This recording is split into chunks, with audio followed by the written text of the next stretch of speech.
İro em li gola qulingin bi zarava zazakî dibêjin ku gelê quling. Taybetiya vê golê çi ye bêjim. Li ser avê şêl hene yani wek mîna girav û hereket dikin. Tê gotin ku dîsa li dunyayê de nûmunekî wek viya tune. Ka ev gol çi ye em temaşe dikin. Gola quling li şarê Çewligê navçe Boglanê di gundê gola quling da cî digre. Ev wek goleka krater xwe diyar bike jî lê ne krater e. Bi sürüştî pêkatiye. Rûberê golê 300 metr çargoşe û kurahiya wî jî ser 5 metr e.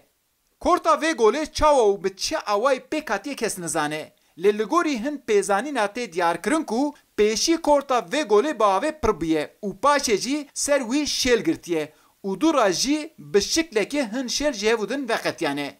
Ana sê şêl wek birayê cêwî di nav vê golê da geh ji hev vediqetin û geh jî tên ba hev û din. İsmail Akar bi xwe li gundê gola quling da dinişe. Deme ew bi zarava zazakî behsa vê golê dike, dibêje demekê çirikek teqiyaye ev gol pêkatiye.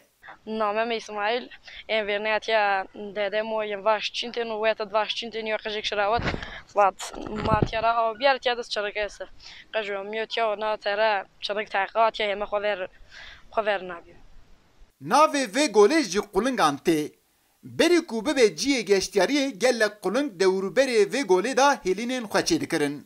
Ji bo vî jî li vê derê sê tişt bi quling tên binavkirin. Evana jî gola quling, çemê gola quling û gundê gola qulingin.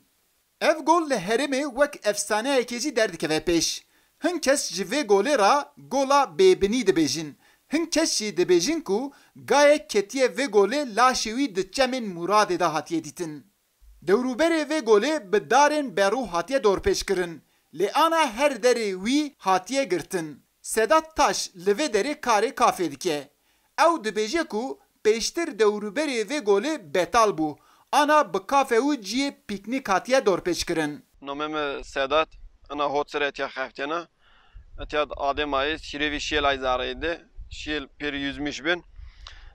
Qalintî şêlo yo metre nîm degiş bin. Xwaretî gel 6 metre va. Etiya piknik yerî mayest. Kafe mayest, restoran mayest. İson teverezê kama va gerek çima ta xwedir biya milletên etiya piknik yana. Ser vê golê sê şêl hene. Ev sê şêl jî hereket dikin. Serî de ji me gotibû wek bihiştê derdikeve pêş. Eyüp Demir, Gola Quling, Dengê Amerîka.